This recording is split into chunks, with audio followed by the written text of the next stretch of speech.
What's up, everyone? Welcome back. Episode 5, The Game Upstairs. Just wanted to thank you guys again for joining me and coming along on this journey with me. We've had 4 guests on so far, a couple kids, a couple coaches, mentors for our youth, and just wanted to go ahead and kind of take the time episode 5 and do a solo episode and kind of introduce myself a little bit more, kind of what my plan is for the show, what the future holds, things like that. Um, like I told you guys in the intro, my name is Nick. Um, as a youth coach, for my son, I noticed that I was doing some things, approaching certain situations maybe the way that I shouldn't have. Um, and it took a long time, years for me to realize that.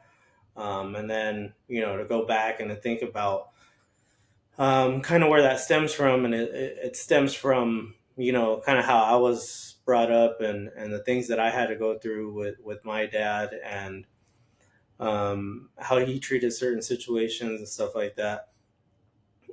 Before we kind of dive into more details and stuff like that, I just want to let you guys know that I did have a conversation with my dad before all this um, even started, and I let him know, like, hey, this is my idea. This is the reason why I want to do it, and you kind of have a pivotal part in the reason why I was doing things a certain way. Um, you know, they talk about breaking chains, and um, after kind of talking to him, it's funny because then you realize that he kind of went through the same thing that I did, and then I was putting my son Derek through, what I went through, and it's funny. It's just a vicious cycle that we don't even realize that we're doing, and we think it's all for the better, and then we think about it in our head, and we're like, oh, this is the reason why we're doing it.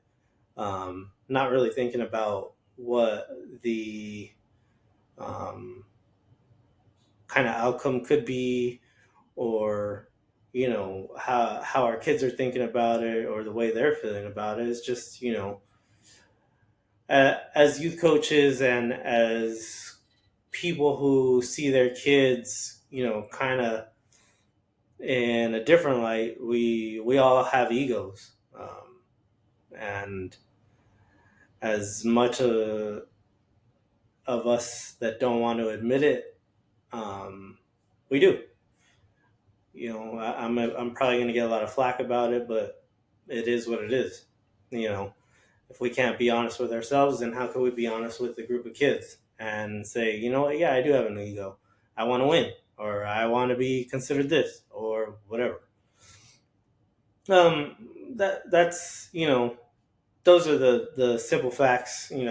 As maybe some parents on the outside looking in, they maybe don't see, but a lot of us do this, and we do it for the love of the game, and we have, like I said, we have an ego, and we want to stroke that ego. And hey, look, I could be a coach for my team, and we're gonna win games. And then you move on to different levels of, oh, I'm gonna coach travel ball, or I'm gonna coach do private lessons, and it's all stroking your ego as much as, like I said, as much as you may not want to admit it. That's what we're doing. So yeah, we'll touch on that a little bit more. Just like I said, kind of dive into some things. Um, growing up, we weren't rich. We had the things that we needed. When school came around, it was we got clothes, we got a pair of shoes, we got our school supplies. The way that I grew up, I was the youngest of 3. I have an older brother and an older sister. And we grew up in a one income household. My dad went to work.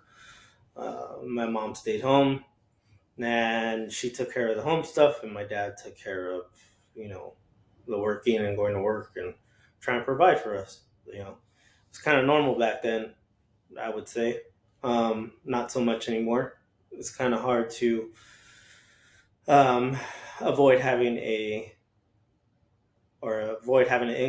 household where two parents need to work. But it is what it is. That's the times. Um, but my kind of situation is a little bit different as opposed to my brother and sister. Like I said, I was the youngest, so I feel like maybe I got a little bit more attention. I know my dad did coach my brother.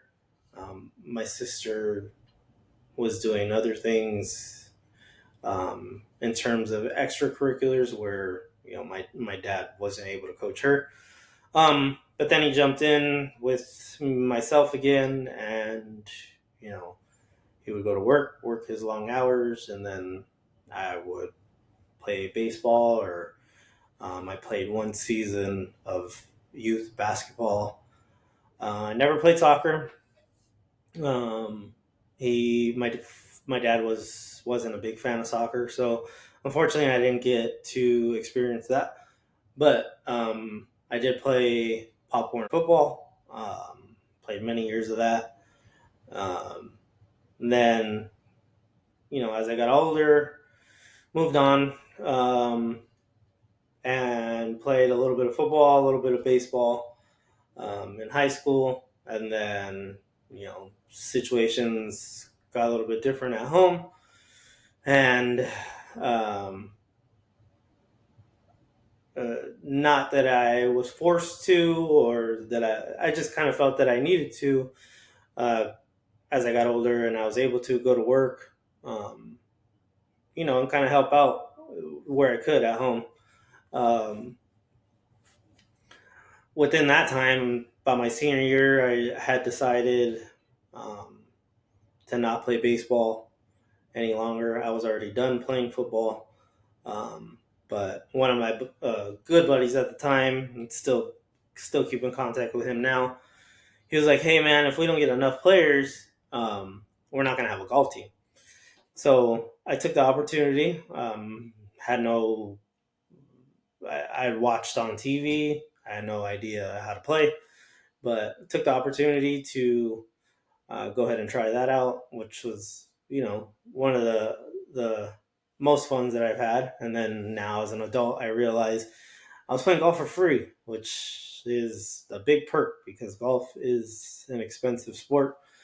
Um, but yeah, just to dive a little bit deeper into the youth stuff. As far back as I can remember, my dad was a coach or a staple in some type of at least instruction in baseball. That was his thing. He was big, or not big, but he had a lot of knowledge of the game, situations, stuff like that. The stuff that you need to know. Obviously, we could teach you how to swing a bat. We could teach you how to field a ground ball or a fly ball.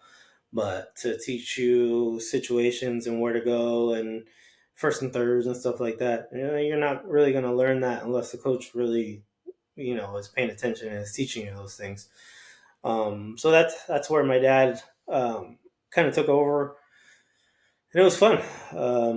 It was fun for me. I have a lot of great memories of those, but at the same time, I have a lot of not so good memories. My dad was strict.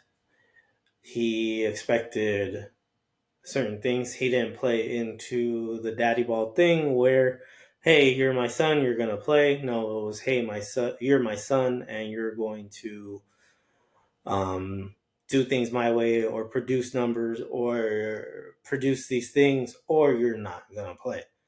And the expectation, I feel like, was a little bit higher. But thinking about it now and thinking back, it's like, maybe it was a good thing. It taught me a lot of resilience. It taught me that mediocre wasn't okay. It taught me that I needed to work harder than everyone else. Um, it just so happened to work out that way because at that time, when you're 8, 9, 10 years old, you're like, what, does my dad like me? Why is he so mean to me? Why is it every time I get in the car, I'm being yelled at? Why is it, you know, every time before games, I feel anxiety and I feel stressed out? And that's, what it stems from. It stems from, us putting that pressure on our kids. And like I said, I ended up doing it to my son also. So I can't fault him for that. And I won't, because the way that it turned out okay.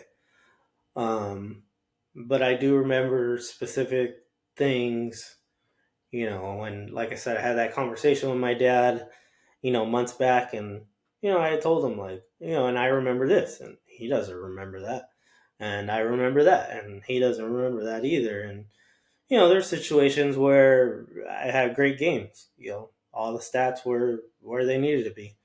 Um, you could go 4 for 4 and steal base and be perfect on the field, and you might pitch a couple innings, especially in Little League back then. You were doing it all. They didn't have this PO, pitchers only, and they didn't have all that other stuff that we're seeing in the game nowadays. But um,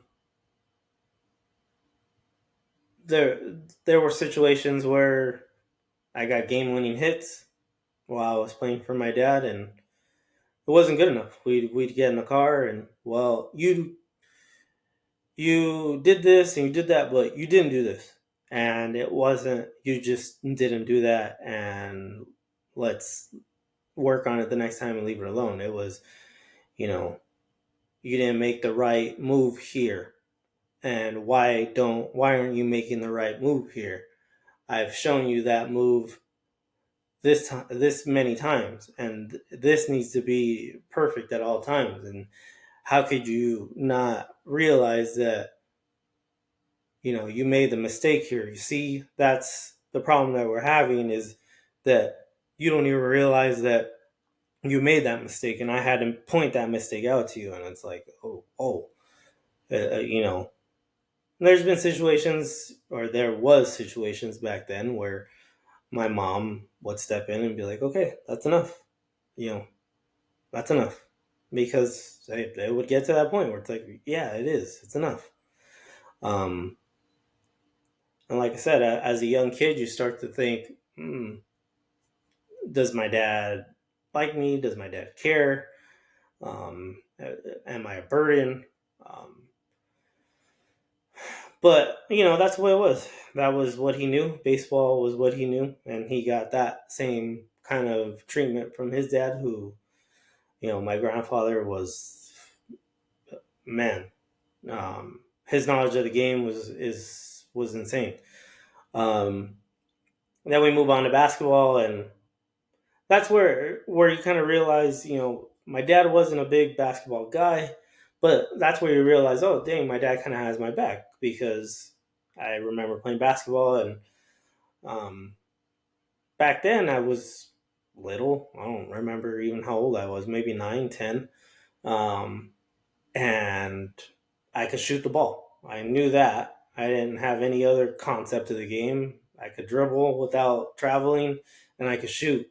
Um, Passing the ball and learning how to do picks and layups and stuff like that. I tried to learn it, but it was only one season. But that's where I saw he had my back and was like, hey, that's my son. And I remember specifically, and like it's engraved in my head, where I remember him telling people, oh, yeah, that's my son. And I'm like, oh, my dad, he has my back. He's claiming me as his son, because it had never happened on the baseball field. And I'm sure a lot of kids, back then, and even kids now, can relate to that, because uh, it's it's gotten to the point now where kids are working 6, 7 days a week on a certain sport. So I don't know how often people are actually hearing from their parent, like, "Hey, you're doing a good job." But that was kind of the point where I heard that from my dad. Um, and then, like I said, we I would play football. That started, I want to say 8 maybe, and I played all the way through my no sophomore year of high school. Um, I do remember um, a lot of a lot of things during football because my dad didn't have very much knowledge. I mean, he would watch it. Um, he was a big, or he is a big 49er fan. So am I.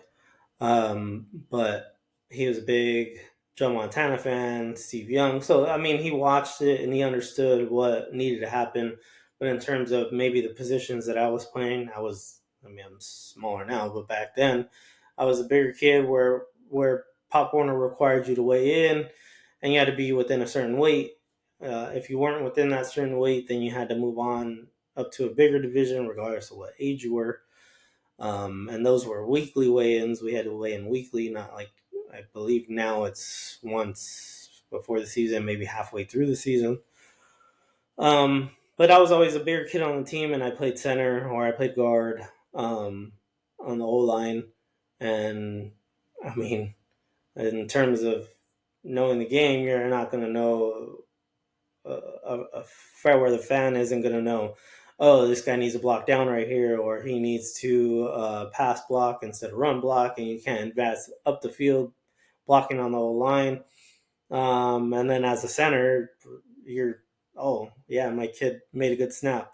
Um, you know what I mean? You're pretty much getting help from the guard on the nose tackle and stuff like that. So the feeling between baseball and the other two sports is completely different feeling. Um, Baseball was and is and always will be my first love. Um, I fell in love with that game as soon as I started. I fell in love with the smell of the dirt, the smell of the grass, wet grass, doing stretches, and people who've played either baseball or softball know what I'm talking about. When you're doing your stretches on the outfield, you and the grass had just been watered or whatever, you're getting that moisture on the back of your legs, and I fell in love with all of it. Um, but that was also the game that I dreaded the most. As I got older, because my dad was my coach, and I didn't want to hear it. I didn't want to hear how bad I did. Uh, Even though sometimes it's warranted, and yeah, you need to hear, hey, you could have done this, you could have done that. But when it gets to a certain level, it's like I didn't want to hear it anymore.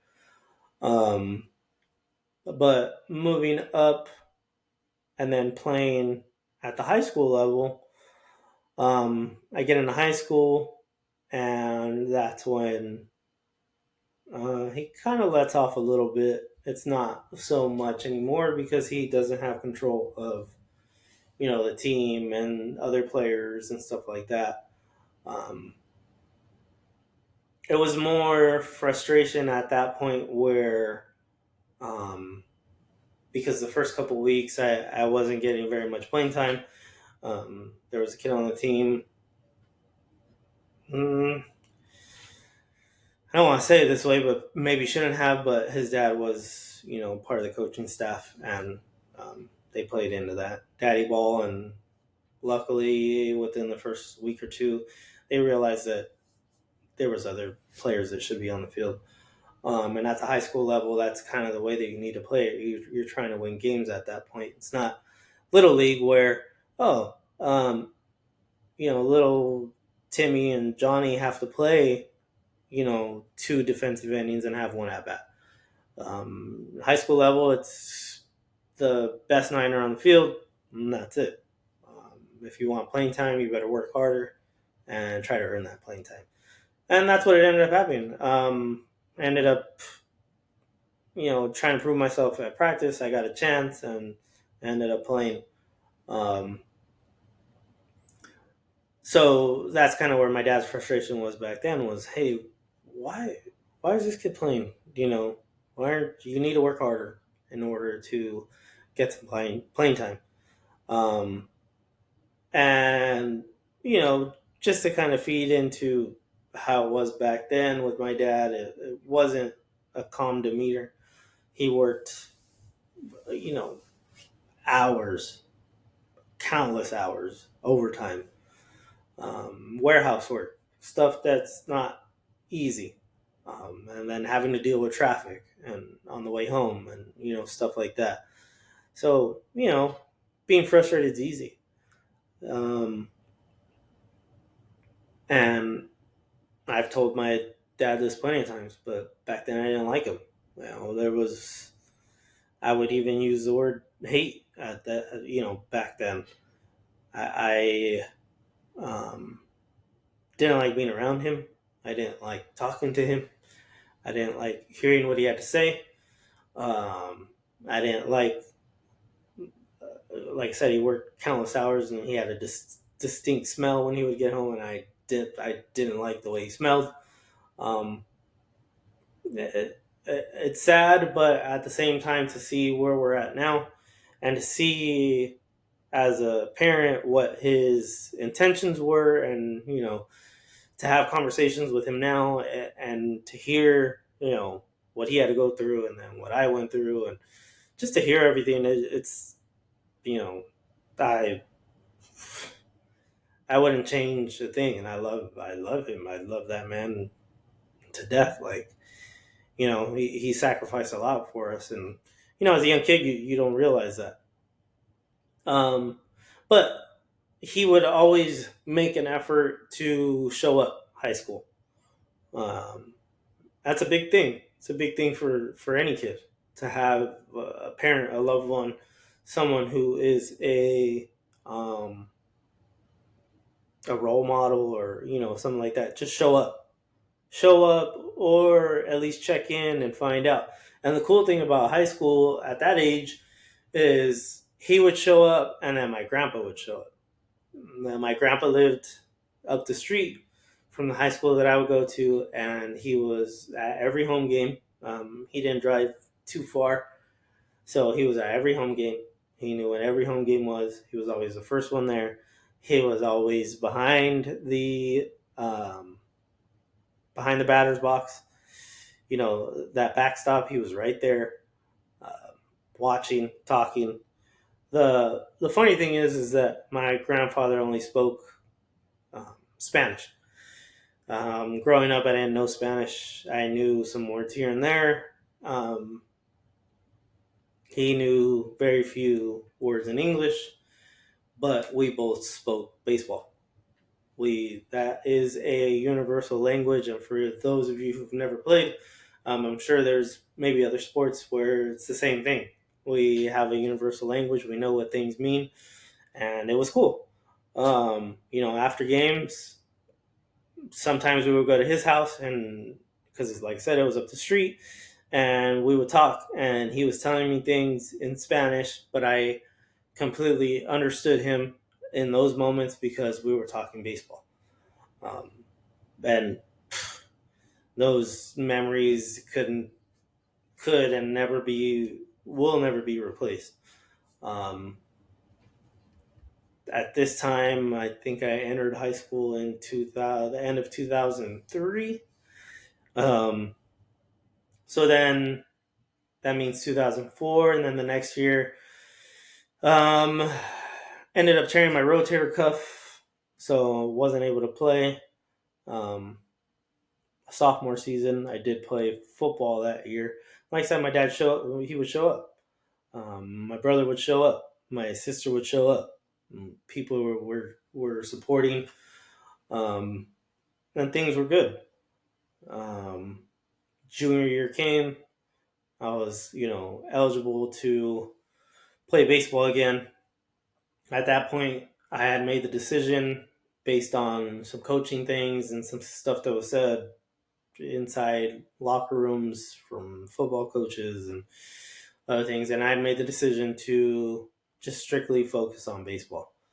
Um, And then that's when things kind of go downhill from there. I decided that being cool was more important than doing my schoolwork. First half of junior year, I was ineligible because couldn't get good grades, or didn't even need good grades. I mean, you need a 2.0, but couldn't even do that. Um, and then when grades picked up, um, around the end of 2006, my grandfather had gotten sick. My tata, that's what we call him, he had gotten sick, and he ended up passing away 2006. My drive at that point was non-existent for baseball. I had no urge, no nothing to even want to play. I feel like the wins were kind of taken out of my sails at that point, um, and I decided not to play anymore. I didn't speak to the coach or anything about it, but that's when some other circumstances came up at home, and I decided to go to work. Um, I love the game so much though that I was like, I'm gonna go get a job at the local um, single A affiliate for the Angels at their stadium. At the Angels at the time, they're the Dodgers now, but I would go work at Quake Stadium. Um, I worked in the back, in the grill area, would be do the fries and stuff like that, and ended up being pretty cool because I would get to watch baseball um, on a weekly basis, and then I was working with a bunch of friends, so that was fun. And then, like I said, senior year came, same thing. Decided that I wasn't baseball wasn't for me anymore. Um, Ended up working at Quake Stadium again. A bunch of my friends, and like I said, that's when my buddy Jeff came and presented me with, "Hey, if we don't get more players, we're not going to have a golf team." I ended up doing that and falling in love with that sport. Um, Everyone at the time was like, "Oh, you play golf? Like that's an old man game." And for people who play golf, it's a mental game, and you're never going to have the same swing, ball, trajectory. It's never going to be the same. It's a frustrating but very rewarding game at the same time. And it was fun. It teaches you a lot of things. And like I said, now as an adult, I appreciate it because I was playing Sierra Lakes Golf Course, which if you go play now, it's 65, 75, 85, $100. And I was playing for free. So it's cool to look back on and to remember those memories. And it ended up being, even after high school, me and my buddy would go play, and we introduced a couple of other friends and family members and stuff like that, and it was fun. Um, but once after high school came, um, graduation was excuse me graduation was June, and then soon after graduation is when no, sorry. Right before graduation is when I had found out that my girlfriend at the time um, ended up being pregnant. Um, and right after high school, ended up going to work, doing satellite install, TV installs. Um, and then that's where Derek came. Derek is my firstborn. He was, our guest on episode 1. Um, and that's where the vicious coaching cycle starts. And, have Derek, have our daughter, end up getting married, have our daughter. have a third child. But with Derek, that's where the coaching started. Excuse me. And also coaching my middle daughter and my youngest son at the time. Um, Coaching Derek at the older age of baseball, and then coaching the younger two at the t-ball age, and then getting heavily involved in the um, little league, doing board member stuff, equipment manager stuff, field maintenance, stuff like that. Just kind of just hanging around the park, working, hanging around the park, coaching, and then kind of doing the same thing with Derek. Where you guys, if you haven't heard already, go back to episode 1, and he tells you the stories. Where he would have a bad game or do things that I feel like he knew and could have done better. And we would be at the park after games or before practice, and I'd be rocketing ground balls to him or making him dive for fly balls, or you're going to hit so many balls out of this bucket, or you're going to run until you throw up because I'm mad. Um, Stuff like that. He, expressed some stories here. Um, But luckily, I was able to kind of take a step back, and I could see that he was pulling away from the game. He was pulling away from baseball at that point, and I knew that I needed to um, kind of rethink what I was doing and rethink my approach with him and how we approached the game, and instead try to teach him the love of the game. I mean, he still needed to know um, the good things that he did and the bad things that he did, and that's the approach that we changed to, and the approach that we still hold to this day. It's after games, after practice, how was it? How did it go? Okay, how do you feel after games? How did you feel it went? Um, Tell me something that you feel like went good, and he'll express that to me, even if it's something minor. And then, okay, well, what about something bad? Or maybe that didn't go your way or that you could change, and he'll express that, and then we'll talk about it and we'll have a discussion. It's not me telling him, you did this, you did this wrong, you did that wrong, you sucked, it's more of a discussion. And after I coached my two younger ones at the time, it was the same thing because my daughter ended up going on and playing club soccer. It's kind of when COVID hit and everything was shut down, so the only option was club soccer, and we would go and we would travel to Arizona and different states just to get some playing time. That's how she entered into that world, and she's still kind of there. She's still playing and doing kind of higher level stuff in terms of soccer. Um, like I said, I didn't know soccer, so I'm not going to coach it. I'm not going to try to pretend like I know, but it still gets the best of me where you need to do this and you need to do that. And it's like, okay, I need to take a step back and say, you don't know anything about soccer, so how can I say anything? And then um, my third child, he did baseball, coached him, soccer, same thing, let the coaches coach. He's ice hockey now, and same thing.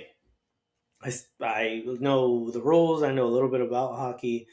Um, I still want to tell him what he's doing wrong, or that he needs to learn how to, skate this way and do that. And I have no idea how to even ice skate. So it just goes to show what us parents want. We want our kids to do the best, and it's not. Sometimes it's unreasonable.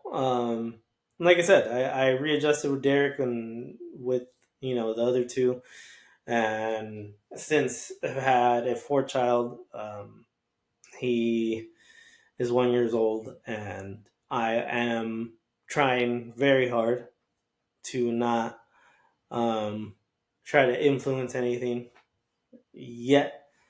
Um, oh, that's a lie, because the plastic bats are in there, the plastic wiffle balls, the plastic baseballs, the little glove is there. Things are in place, but I'm trying to hold back, um, and not be so pushy with certain things, especially at one. Um, I don't know. It's just in our nature, I guess. As like I said, someone who used to coach, it's an ego thing, I would assume.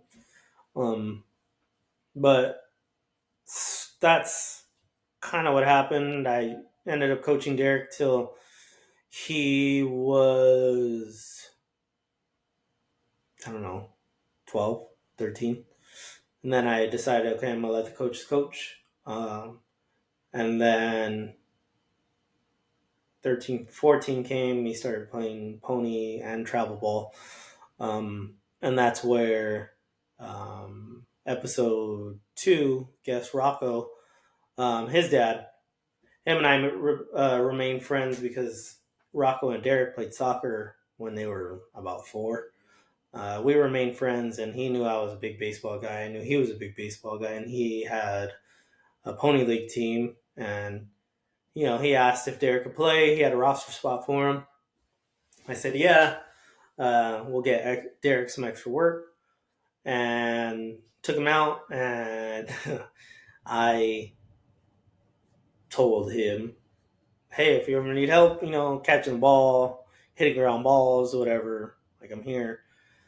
And that was interpreted as, okay, well, now Nick, you could be a head coach.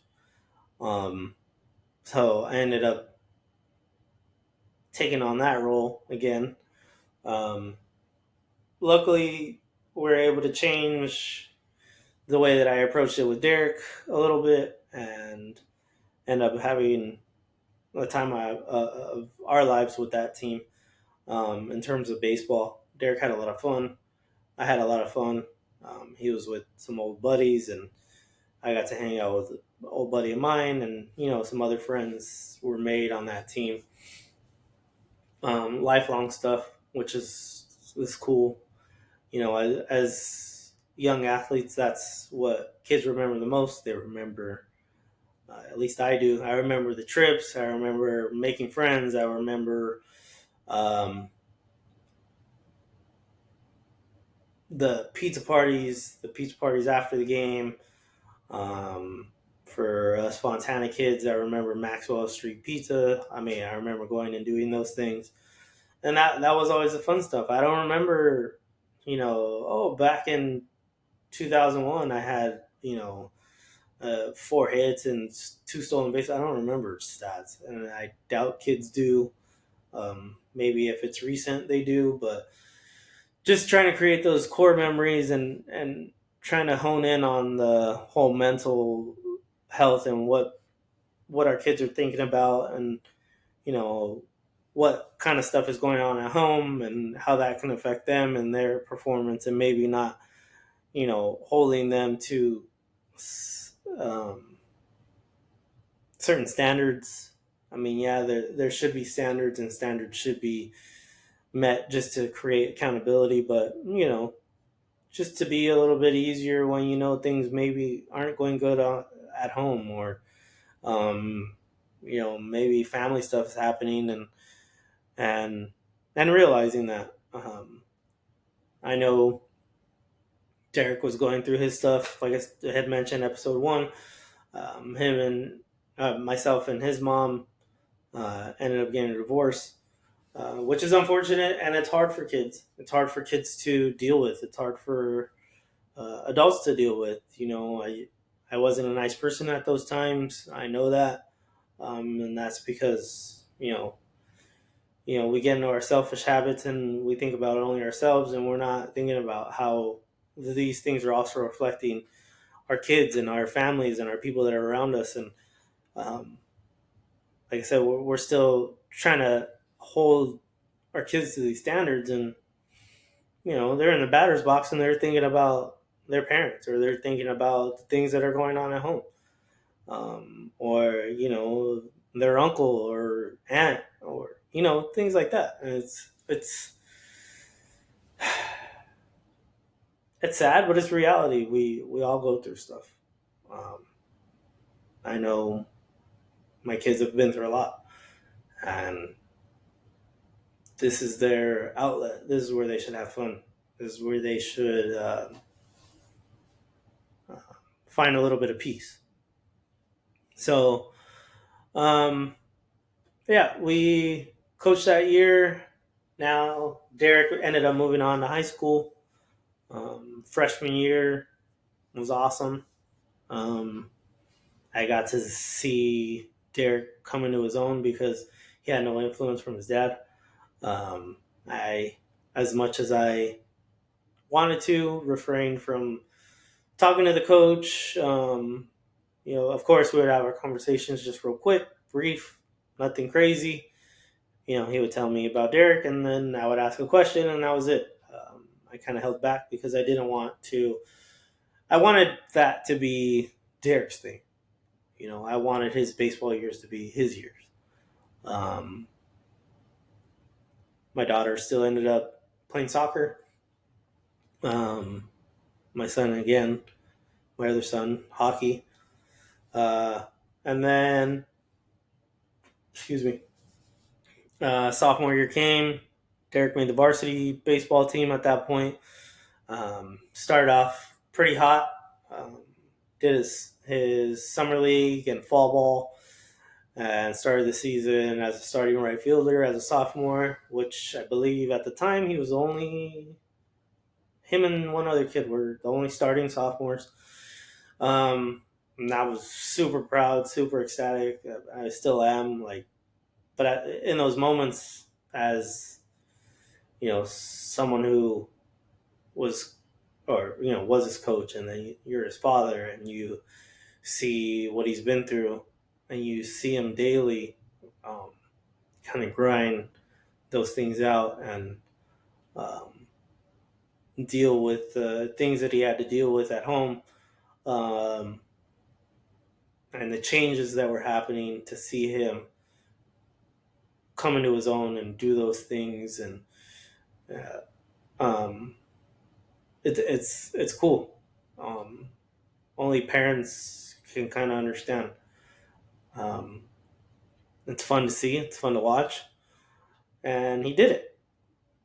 Ended up having a okay sophomore year. Started off hot, like I said. Ended up getting into a slump a little bit.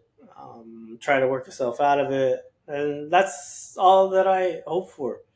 Is I know that baseball is a game of failures, and I saw him have a lot of failures, and we would still do those things where, hey, give me something you did good, and he would tell me, okay, well, what about the bad things? And he had a long list of bad things on himself. So if he's beating himself up that much on his own, me adding even more to that isn't helping anything.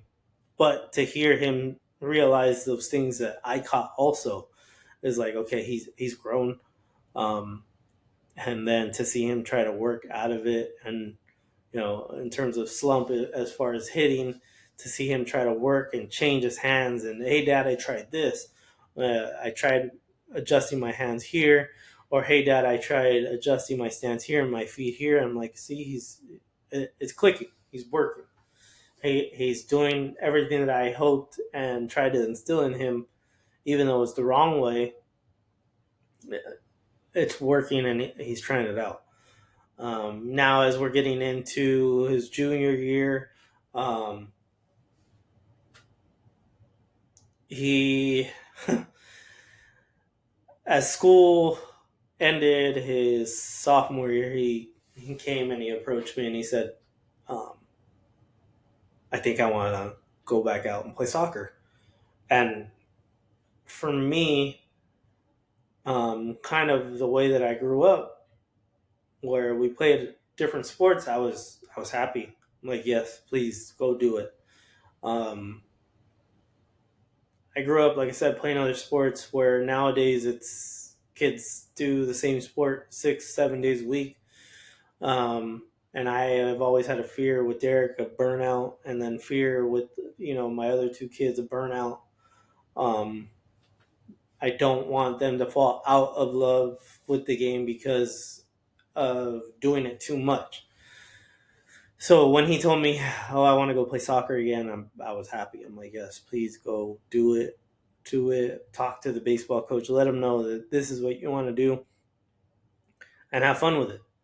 Um, Junior year started a couple weeks ago, and they had an all sports meeting for all kids who were interested in sports, different sports. And he walked out, and I picked him up from school that day, and he tells me, "I didn't go to the soccer meeting." And I'm like, "What? I thought that was the plan. What do you mean you didn't go to the soccer meeting?" He's like, "I didn't go to the soccer meeting because there was a lot of kids there, but I did go to the wrestling meeting." And that right there um, proves or proved um, how much resilience he has, um, how strong mentally he's become as he's gotten older. Um, and I'm not saying that that came from me. Um, I would like to take credit for it because, again, I have an ego and I want to say, "Oh, it's because of me." But, he's grown into his own. And for those of you that haven't listened to episode 1, you can go ahead and go back and visit that one on our page. But he did wrestle when he was, I want to say 7, 8, 9, maybe. I don't remember the exact age, but he did do wrestling, and then something happened where he stopped and never looked back. And now, as a junior, 16 years old, going on 17, for him to go back and go to the meeting was one thing, and then to find out the following week, "Hey, Dad, wrestling practice starts next week." And I'm like, "Okay, well, what do you need?" "Oh, I just need wrestling shoes." I said, "Okay." So we go and we pick him up wrestling shoes, and then that day of practice comes. I don't remember what day it is, Tuesday or something. And he gets out and he's just sweating. Like, the kid comes out, he has baseball sixth period, which is they're doing weight room that day, and he comes out and he's sweating. It's like 5:30. School ends at 3:30, so a 2-hour practice. And he comes out and I'm like, "Oh, how was it?" He's like, "I'm beat. I'm tired. It was hard." But the coach gave him some encouraging words, and kind of like what he was doing, and he looked at me and he said, "Yeah, it's hard, but I'm gonna handle it." And I said, "Oh, you are. You're gonna handle it." "Yep, I'm gonna handle it. I'm gonna handle doing both." And that right there, just going to the meeting was one thing, and then to hear that added on top of it, him going, getting it done, and then to see him week after week go from either having baseball practice or having wrestling practice or having baseball sixth period weight room, and then going and doing live wrestling, and not getting out of practice till 6:15, 6:30, and he's doing it. He's handling it, and that's all I ever wish for. And that's all I'm sure most parents ever wish for their kids, is to hear that they're handling it. Um, that's a big thing. It's a big accomplishment for him. I can't wait to see what he does on the mat.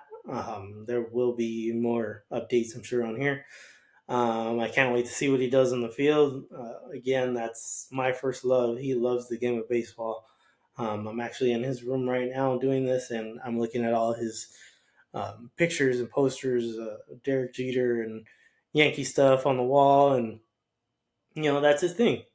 And I'm proud of him. I'm proud of his younger sister, because same thing with her. She's had to go through a lot, and at a tough age where she's a little girl, but she has the same thing. She's resilient. She still goes and does her thing, and she does it well, and a lot of days during the week. Um, and then my son that plays hockey, same thing with him. He goes and does his thing, and smart kid. Uh, Proud of him. He super witty, and it's cool to see as a parent. It's cool to see as someone who used to coach them. Um, and then it's also cool to see the other kids that you coach. It's cool to see Rocco. It's cool to see what he's doing.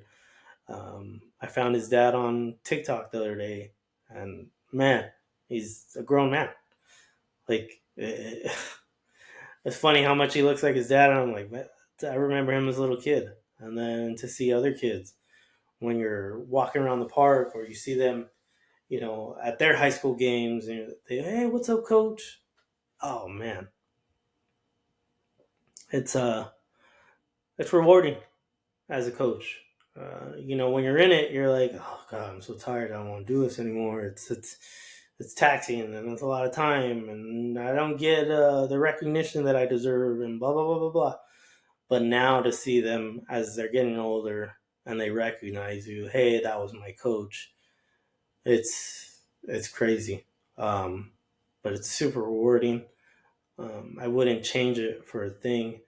As a youth coach, my biggest goal was to um, obviously teach them a game, but my biggest goal was to kind of make them realize or teach them how to fall in love with the game. And to see a majority of these kids still playing, um, it's crazy. It's super rewarding, and I appreciate that time. Um, I would always have parent meetings before the season would start, and I would tell the parents, like, if I could teach them one thing, that would be the one thing that I want to teach them, is to fall in love with the game. But what they don't realize, and what the kids don't realize, and what the parents don't realize, is these kids have taught me, at least I could say specifically for me, have taught me more about myself and just life in general than I have probably ever taught them or instilled in them. They've instilled so many memories, so many um, things where I'm like, oh my god, this is a little kid and he's dealing with that, and um, just things like that where um, I appreciate them. I appreciate their time. I appreciate the parents um, allowing their kids to play those sports or signing them up for those sports, because they've given me a lot more than I've gotten out a lot more from coaching than at least in my mind what I put into it. Um, I appreciate all of those memories and stuff like that. Um, so we're getting to the end of this year, and like I said, I just kind of wanted to introduce you guys to me a little bit more, kind of my backstory, kind of what I went through. I didn't get into like great detail about things, but um, I'm sure my dad's gonna listen to this and he'll probably make the comment that I didn't make him look bad enough. It's been a running joke for us so far. Um, Kind of just based on the conversation that we had before I started this thing. Um, I don't feel like I need to. Um, I love you, Dad. Sorry to disappoint you with not making you look as bad as you wanted me to. Um, but yeah, that's pretty much it for me and my backstory. Um, there's a few kind of things and directions that I'm gonna try to take the show. I want to try a few things and see what we could do. Maybe um, add a few aspects to it. For those of you that follow the Instagram page, it's at the Game Upstairs on Instagram. On YouTube, it's the Game Upstairs. And we just recently joined TikTok, and on TikTok it's at the Game Upstairs Pod. Um, Go ahead and check us out on there. We're doing weekly um, youth athlete spotlights. I want to display um, your guys' kids, your guys' talents, the work that they put in. I want to highlight that. You know, maybe if you don't have a whole highlight reel, but if you have, oh, this goal, they scored a goal this weekend. Oh, cool. Let me send it to the Game Upstairs. We'll check it out. We'll post it as long as we got permission from you guys. Like I said, just to kind of build a community and kind of display, all the hours that your kids put in and give them a little bit of recognition. It may not be much, but it also gives me an opportunity to kind of appreciate what is out there, because I love all things sports. Um, you guys would be surprised with how many sports I grew up watching on TV. I'm sure my parents would get a kick out of that one. And I'm sure my dad would probably comment in the YouTube the sports that I used to watch on TV. Um, but yeah, go ahead and share those with me. I'm the one that goes through them. I'm the one that posts them. If they need to be edited, I'm the one that edits them. If there needs to be um, a kind of description added, I'm the one that kind of edits what you guys give me. So if you want to go ahead and submit those, you can submit those at dum.productions.1@gmail.com. That'll be in the description. Go ahead and submit those there, or if you want to DM me on Instagram or TikTok and send me those videos, go ahead and look at them. We'll send messages back and forth on what you want to describe as far as attributes or the school or the year. For those that have submitted those already, I appreciate you guys. Don't think that I didn't see them or that I'm not going to post them. I am. I'm just trying to spread them out. I don't want to post 15 player spotlights one day and then the next day post two, or the next Sunday, because I'm doing those every Sunday afternoon. If you send me just a real quick highlight clip, if depending on when I get it and how much time I have, because I do work full time. I do act as a Uber for my kids and their sports. Just give me a little bit of time. I will at least respond and let you know that I got it. I am following pages on Instagram and TikTok, and I am watching those videos, which is cool to see. All your guys' hard work being displayed. Um, Even if it's academic and you want to, show your kid, like, hey, look at the page, recognize you for getting good grades. Send me those too. I'd rather build a whole community where we could help encourage mental health and mental strength. I think recognition is probably good for these kids to see. Not only my parents recognize me, but other people are also. So go ahead and submit those. Um, Again, I appreciate you guys taking the time to listen to me rant for an hour. Um, I appreciate you guys continuing to support. I do have some stickers that are out. Those are dumb stickers, dumb DUM. For those of you that don't know, it's Don't Underestimate Me. I have had this idea in mind for a long time, and I think it just kind of stemmed from back then where, I don't know, I'm trying to find my way. But yeah, don't underestimate me. If you look at the sticker, the M does stand for me. It is the denominator. Go ahead and make these people in the world divide into you. So be the denominator. For those kids out there, be the denominator. Let's not use dumb as a bad thing, but a good thing. Um, Go out there and be dumb. Don't let them underestimate you and the things that you could do. I don't. I know that you guys are fully capable of doing great things, and I can't wait to see it. I cannot wait to see what you guys do. Again, I appreciate you guys. Thank you for spending the last hour with me. Be on the lookout for episode 6. I am trying to work on the guest for episode 6. I do have other people lined up, but I want to get this guest specifically for episode 6. Messages are being sent back and forth with the parent for episode 6, so hopefully that does work out and we're able to get them on. I like their story. I like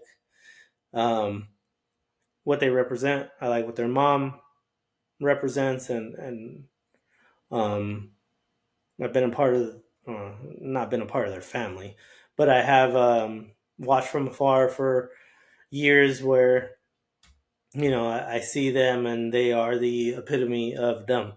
Like I said, not a bad thing, but the way that I am intending to use it. So be on the lookout for that. Be on the lookout for future episodes. Thanks again spending the time with me. Any inquiries, go ahead and send them my way, be it email, Instagram, TikTok. Thanks, guys, for the endless amount of love. I've got nothing but positive feedback here. Like I said before, all feedback is welcome. Go ahead and send it my way. I won't take it personal, I promise. Yeah, thanks a lot. Appreciate you guys, and we'll see you on the next one. All right, thanks.